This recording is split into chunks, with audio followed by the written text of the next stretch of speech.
Breaking news కంచ గచ్చబౌలి భూములను నేడు supreme court నిపుణుల కమిటీ సందర్శించనుంది. అవి అటవీ భూములా కాదా అని తేల్చేందుకు ఫీల్డ్ విజిట్ చేయనుంది. వర్సిటీ అధికారులు, స్టూడెంట్స్ తో పాటు ప్రభుత్వ అధికారులతో విడివిడిగా భేటీ కానుంది. అందరి అభిప్రాయాలు తీసుకున్న తర్వాత కమిటీ తన రిపోర్టును సుప్రీంకోర్టుకు అందజేయనుంది.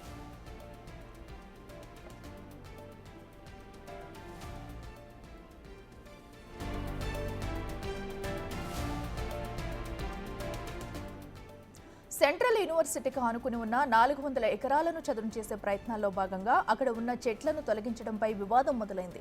అవి అటవీ భూములని కొందరు సుప్రీంకోర్టును ఆశ్రయించారు. దీంతో తుది తీర్పు వచ్చే వరకు ఎలాంటి చర్యలు చేపట్టవద్దని న్యాయస్థానం ఆదేశించింది. అయితే అవి అటవీ భూములా కాదా అని తేల్చేందుకు నిపుణుల కమిటీని నియమించింది. ఈ కమిటీ ముందు ప్రభుత్వ తరపున అటవీశాఖ అధికారులు ఆధారాలతో సహా వాదనలు వినిపిస్తారు. తర్వాత స్టూడెంట్స్ అభిప్రాయాలు కూడా తీసుకోనుంది కమిటీ.